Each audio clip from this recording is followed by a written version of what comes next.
আলাইকুম viewers, beauty live in Canada থেকে রিজিয়া বর্ণন বলছিলাম। আজকে চলে আসলাম আবার অন্যরকম একটা ব্লগ নিয়ে। দেখতে পাচ্ছেন আমার হাজব্যান্ড অলরেডি লনমনে রেডি হয়ে আছে। আসলে পিছনে ঘাস কাটবো আজকে আমরা। অনেকগুলো ঘাস মানে সামনে পিছনে দু জায়গাতে কাটতে হবে, অনেক বড় হয়ে গেছে। বিগত কয়েকদিনে অনেক ব্যস্ত থাকে, আমরা মানে প্রপার টাইমে ঘাস কাটতে পারিনি, তো ঘাসগুলো অনেক বেশি বড় হয়ে গেছে একদম। মানে নর্মালি এতটা বড় করে আমরা ঘাস কাটি না, কিন্তু কিছু করার নাই, কারণ অনেক ব্যস্ত ছিলাম। ঈদ ছিল, গতকালকে ছিল ঈদ, আজকে ঈদের পরের দিন। তো আজকে হাজবেন্ড চিন্তা করলো আজকেও কেটে ফেলবে, সেজন্য স্টার্ট করেছে কাটা। অনেক বড়, যার জন্য ব্যাগটা খুব দ্রুত ভরে যাচ্ছে।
ঘাস কাটা হয়ে গেছে অনেকটা, কিন্তু ঘাসের এই যে ব্যাগটা থাকে পিছনে, ব্যাগটা ভরে গেছে।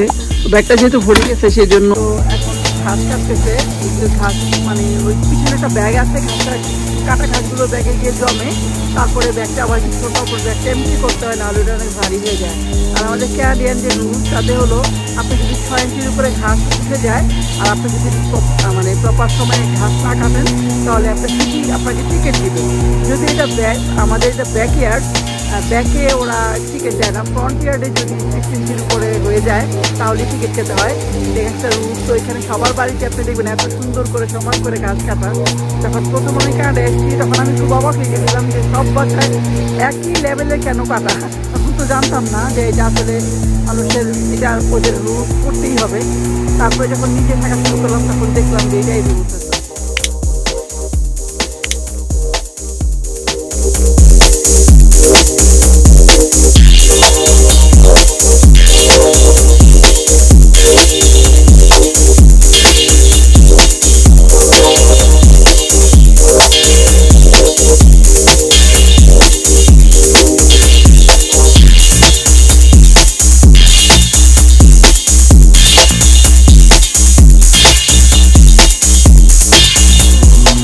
আর কি এখানে সবাই রুলস অনেক মেনটেন করে। আর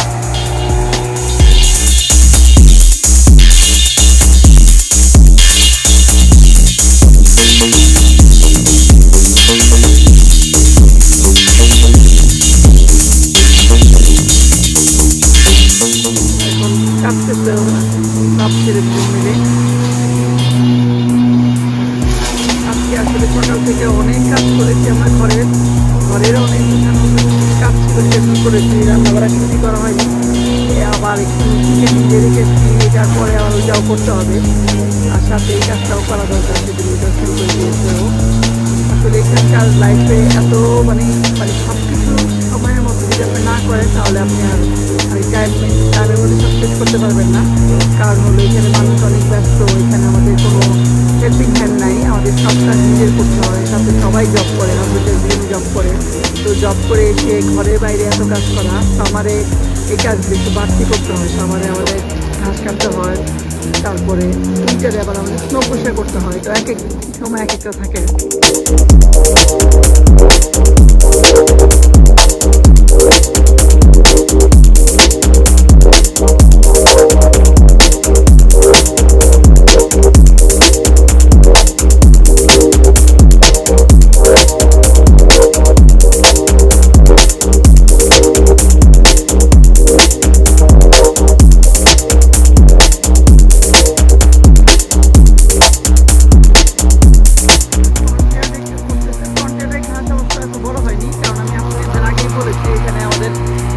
আছে 6 ইঞ্চি বেশি যদি হয়ে যায় তাহলে সিটি টিকেট দেয়, তো সেই জন্য সামনেরটা আমাদের এখনো লিমিটের মধ্যেই আছে, তার মধ্যেই করে ফেলতেছে।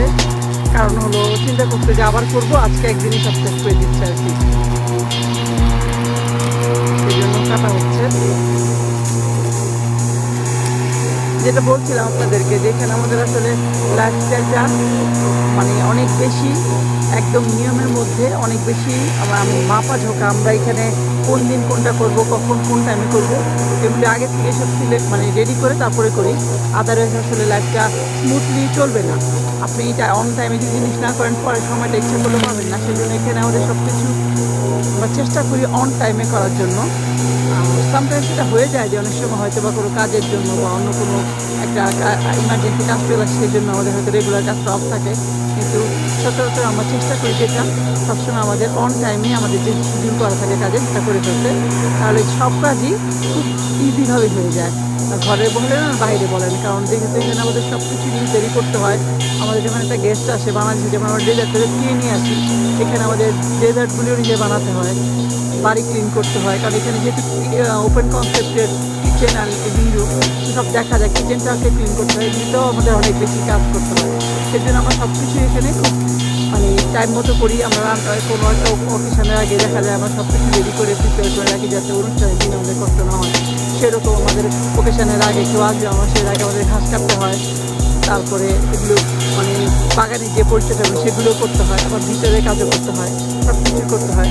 দুজন মিলেই করি আমরা, বাইরের কাজগুলো বেশি আমার হাজব্যান্ডই করে, আমরা হয়তো সব কিছু সাপোর্ট দিই, কিন্তু বেসিক কাজটা ওই করে আসলে।